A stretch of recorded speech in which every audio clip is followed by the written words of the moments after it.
कि संयुक्त किसान मोर्चा बड़ी संख्या में पिछले 2 महीनों से दिल्ली के 3 बॉर्डर्स पे कई किसानों के साथ वहां पे बैठी है। 2 जनवरी को दिल्ली पुलिस को ज्ञात हुआ कि किसान रिपब्लिक रैली, एक ट्रैक्टर की मार्च करने जा रही है और ये भी संयुक्त किसान मोर्चा ने आह्वान किया कि उनके सपोर्टर्स 26 जनवरी को दिल्ली में आकर के ट्रैक्टर रैली में पार्टिसिपेट करें। जैसे ही हमारे को इसकी जानकारी मिली, हम लोगों ने जो फार्मर्स के लीडर्स हैं उनसे संपर्क किया और उनके साथ विस्तार में बातचीत हुई। 5 राउंड की मीटिंग हुई और इसके साथ कई बार फोन पे वार्तालाप भी किया गया। सबसे पहले तो उनसे कहा गया था कि ये 26 मार्च को देश जब रिपब्लिक डे परेड और सेलिब्रेशंस मना रही है तो उस समय ये ना करके उसके बाद में ट्रैक्टर मार्च करें। लेकिन उन्होंने इस बात से इनकार कर दिया। उसके बाद जब वो इंसिस्ट कर रहे थे तो हमने उनको सजेस्ट किया कि केएमपी कुंडली मानेसर पलवल जो पेरिफेरल है उस पे वो ट्रैक्टर मार्च निकालें। दिल्ली पुलिस ने उनको ये भी आश्वासन दिया कि उनकी सिक्योरिटी, ट्रैफिक मैनेजमेंट और मीडिया कवरेज में भी उनको सहयोग प्रदान करेगी। लेकिन इन सब के बावजूद भी उन्होंने दिल्ली में ही ट्रैक्टर मार्च निकालने की ठान ली।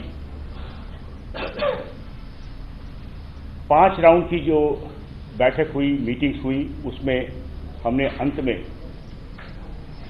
उनको 3 रूट्स उनके साथ तय किया जो म्यूचुअली अग्रीड अपॉन रही।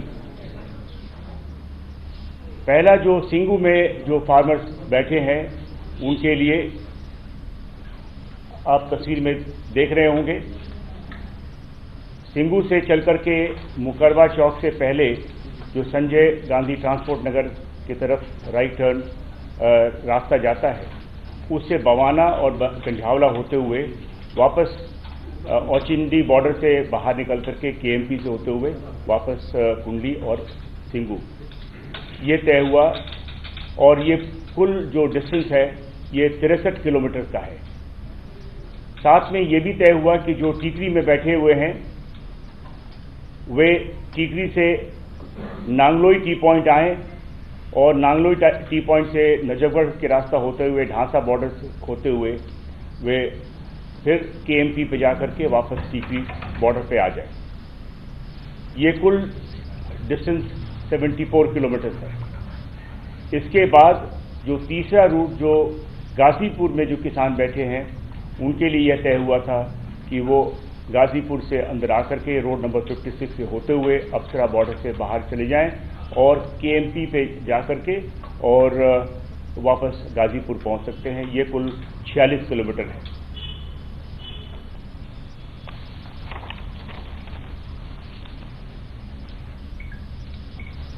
क्योंकि उस दिन रिपब्लिक डे परेड भी मनाई जा रही थी, दिल्ली के जनता की इंटरेस्ट को ध्यान में रखते हुए, सिक्योरिटी को ध्यान में रखते हुए यह तय हुआ कि कुछ टर्म्स एंड कंडीशंस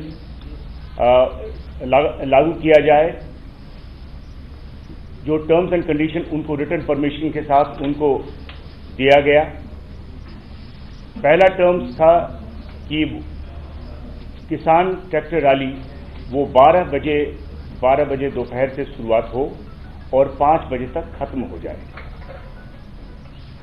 इसके बाद दूसरी कंडीशन जो ले की गई वो था कि ट्रैक्टर मार्च जो किसान लीडर्स थे, जो उनके वरिष्ठ लीडर्स थे, वो लीड करें, वो अगली पंक्ति में वो रहें। इसके बाद ये भी तय हुआ कि हर एक जत्थे के साथ उनके लीडर्स भी साथ चलें ताकि वे अपने जत्थे को कंट्रोल कर सकें। 5000 से ज्यादा ट्रैक्टर्स नहीं हो और कोई भी हथियार, फायरआर्म, भाला, तलवार या कोई भी ऐसी डेडली वेपन साथ में नहीं होना चाहिए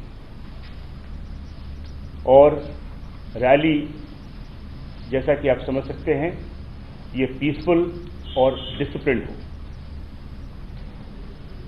इसके बाद जब रिटन परमिशन देने के बाद एक अंडरटेकिंग भी ली गई जिसमें उन्होंने ये सारे शर्तें वो मंजूर किया और ये तय हुआ कि किसान रैली 26 तारीख को 12 बजे से शुरू होगी। लेकिन देर 25 की शाम को ये समझ में आई कि वे अपने वादे से मुकर रहे हैं। जो अग्रेसिव और मिलिटेंट एलिमेंट्स थे उनमें से उनको उन्होंने आगे कर दिया। इन्होंने स्टेज को कब्जा कर लिया और बहुत ही प्रोवोकेटिव स्पीचेस उन्होंने दिया। इससे उनका मंशा शुरू से ही समझ में आ गया कि उनकी मंशा क्या है। फिर भी दिल्ली पुलिस संयम से काम की। अगले दिन सुबह 6:30 बजे से ही वे बैरिकेड तोड़ने को तैयार हो गए। 7:30 पे जो सिंगू पे किसान थे वे उन्होंने मार्च करना शुरू किया और वे मुकरबा चौक की जो हमारी बैरिकेड है वहां तक पहुंचे। जो अग्रीमेंट के हिसाब से उन्हें दाहिने मुड़ना चाहिए था वो दाहिने ना मुड़ करके और वहीं पे बैठ गए। उनके नेता सतनाम सिंह पन्नू, उन्होंने काफी भड़काऊ भाषण दिया, जिसके बाद वहां जो उनके साथ फार्मर्स थे उन्होंने बैरिकेड तोड़ने पे आमादा हो गए। उनके एक और किसान नेता जो दर्शनपाल सिंह, वो भी वहां पे बैठ गए और दाहिने मुड़ने से मना कर दिया।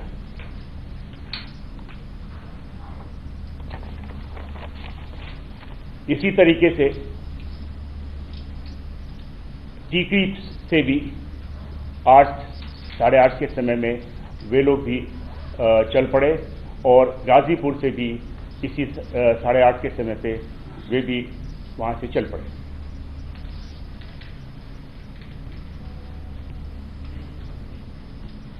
पुलिस के जो लॉफुल डायरेक्शन था कि वे अपने जो तय हुए समय है 12 बजे उस समय चलें, क्योंकि जो ऑफिशियल प्रोग्राम था रिपब्लिक डे का वो करीब 12 बजे के समय समाप्त होना था। तो उनको कहा गया कि आप 12 बजे के जो तय हुआ समय है उसी के अनुसार से चलें, लेकिन वो उसको न माने और बैरिकेड तोड़ करके आगे निकल पड़े। जैसा कि मैंने कहा कि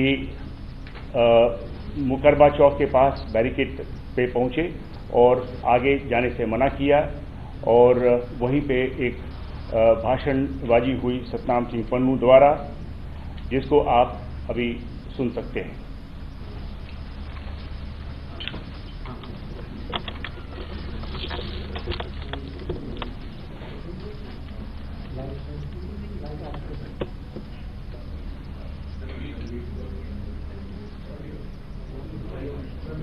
लाइट ऑफ करो, सब लाइट ऑफ करो।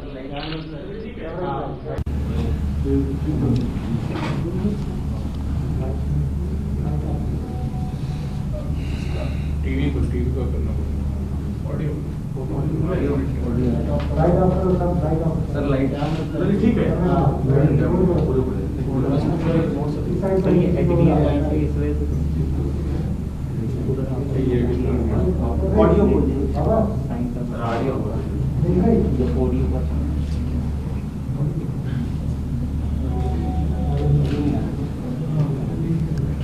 ऑडियो भी कवर किया होगा।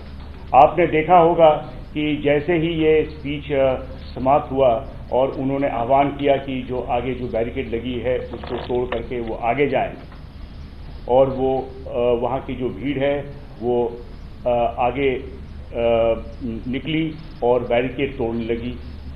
वहाँ पे जो हिंसा हुई है ये अब हमारे दूसरे स्लाइड में आप ऑडियो अगर नहीं देख पा रहे हो तो नहीं सुन पा रहे हो तो वीडियो आप देख सकते हैं।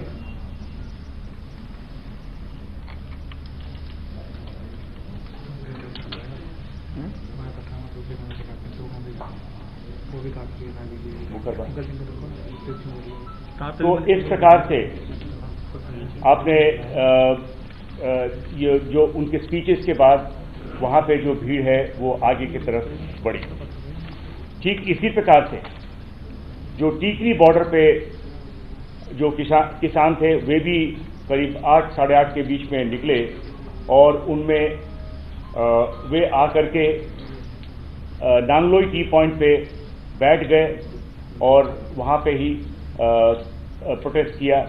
इसमें उनके नेता बूटा सिंह बुल्सविल वे भी और जो हरियाणा से जो फार्मर्स आए थे उनके साथ मिलकर के वहीं पे बैठ गए और आगे जाने से मना कर दिया और अंत में उन्होंने भी वायलेंस में इंडल्ज किया और बैरिकेड तोड़ी।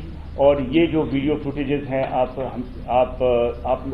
लोगों ने काफ़ी कैप्चर किया जिसमें आपने देखा कि किस प्रकार से एक बहुत बड़ा कंटेनर को उन्होंने पलट करके और आगे का रास्ता निकाला और उसके बाद वो पीरागढ़ी पंजाबी बाग झकीरा से होते हुए उनमें से कुछ लाल किला तक पहुंचे।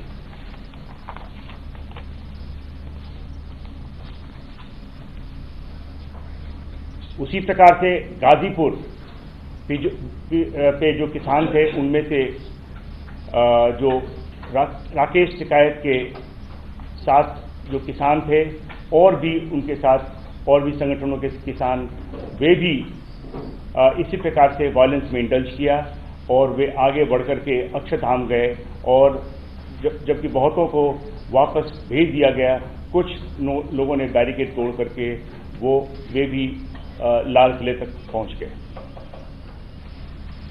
इन सब पुलिस एक्शन में पुलिस ने संयम बरता।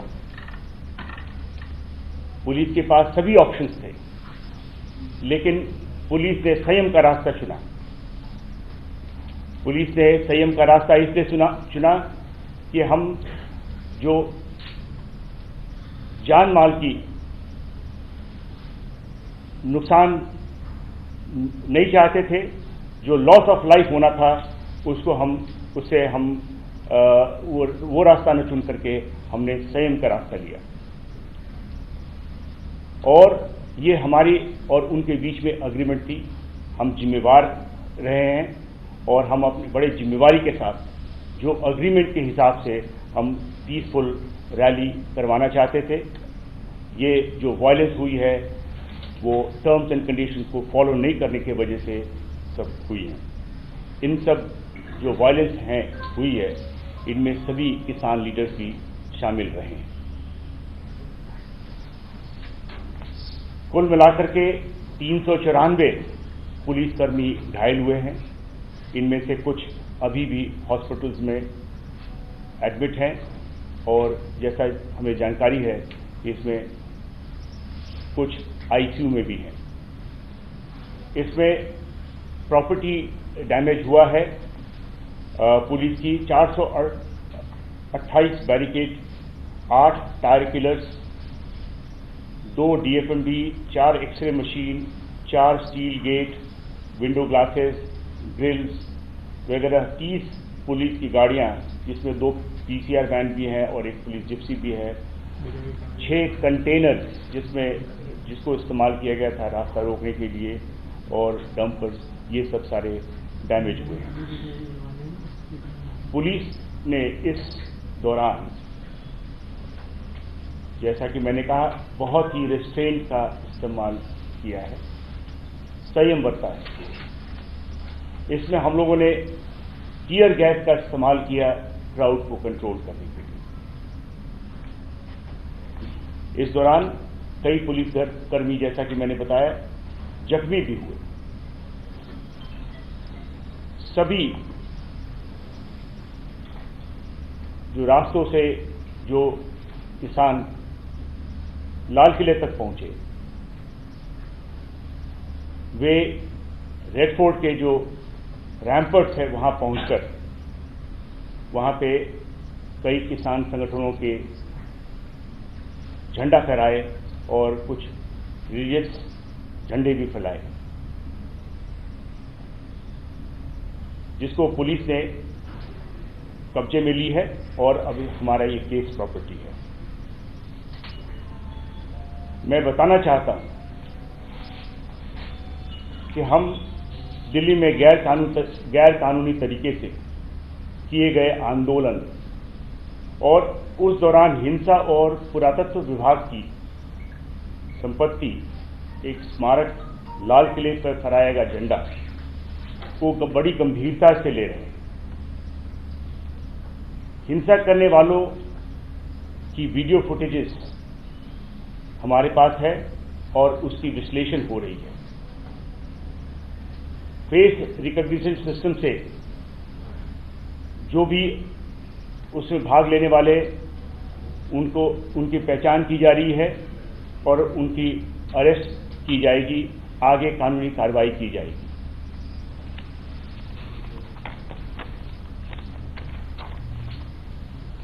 अब तक दिल्ली पुलिस 25 से ज़्यादा क्रिमिनल केस रजिस्टर किया है और जैसा कि मैंने बताया है कि सीसीटीवी और वीडियो फुटेज से हम फेशियल रिकॉग्निशन सिस्टम से पहचान की जा रही है।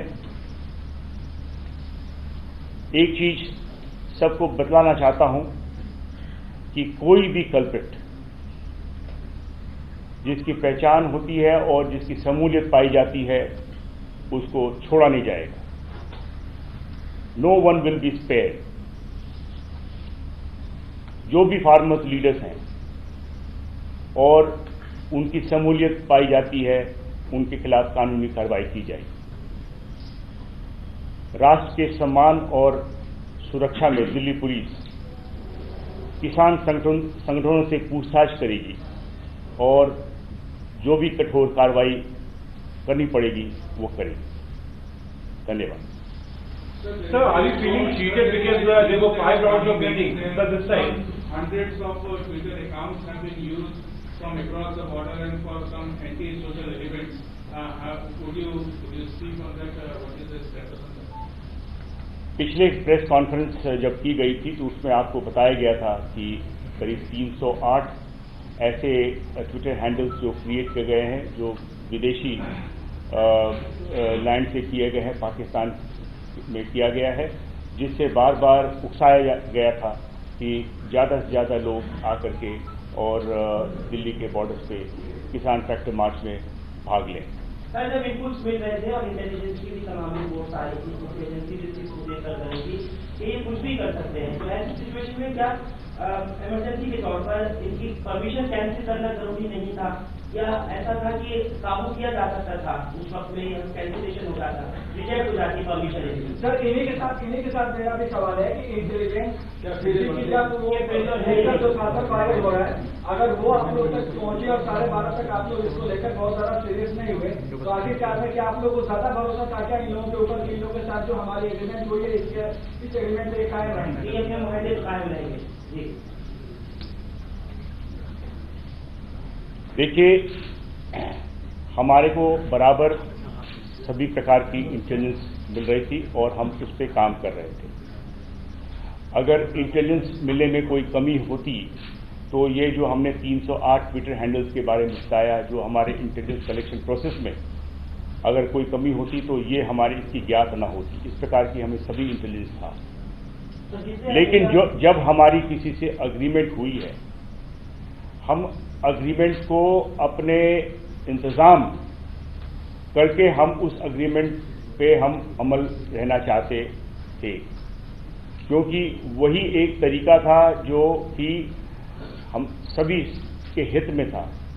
हमने दिल्ली पुलिस ने जो इंतजाम किया है वो उसी का नतीजा था कि इन सब के बावजूद भी, जिस प्रकार की जो वायलेंस हुई, उसके उन सब के बावजूद भी एक भी व्यक्ति का मौत पुलिस के एक्शन से नहीं हुआ। और पुलिस ने संयम बरत करके इन सारे जो लॉ एंड ऑर्डर सिचुएशन जो उत्पन्न हुआ था उस पे बखूबी ठीक से इसको निकाला, और जो लोग इसके पीछे थे उनका एक तरीके से उनके बारे में आप सबको ज्यादा जानकारी मिल पाई। सर, ब्रीच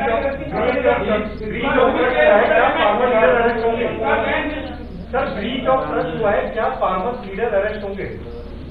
उसके जो आपका लगातार मीटिंग हुई, उन्होंने आपको विश्वास दिलाया था, लेकिन उसके बावजूद ब्रीच ऑफ ट्रस्ट रहा, तो क्या फार्मर जो लीडर था वो सीधा रिस्पॉन्सिबल है? क्या उनके खिलाफ एक्शन लेगी जरूरी? कितने फार्मर लीडर्स के ऊपर एफआईआर है? हमने आप अपने बयान में हमने बिल्कुल साफ कहा है कि जिन फार्मर्स लीडर्स और जिस किसी का भी इन केसेस में शमूलियत पाया गया उनके खिलाफ कठोर कार्रवाई की जाएगी।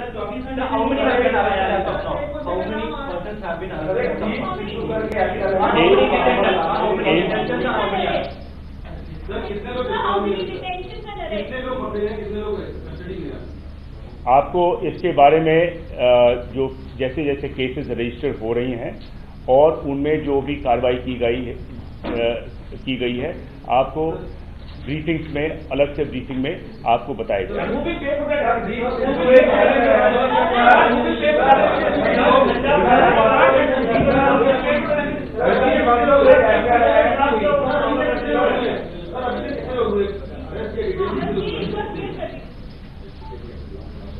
देखिए, ये हमारा जो एग्रीमेंट हुआ है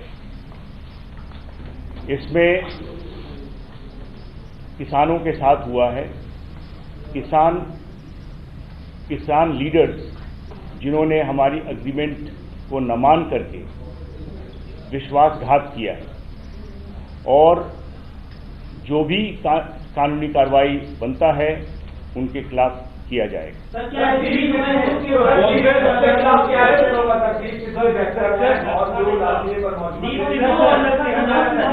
एक और आपने जो प्रश्न किया था कि अभी तक कुल 19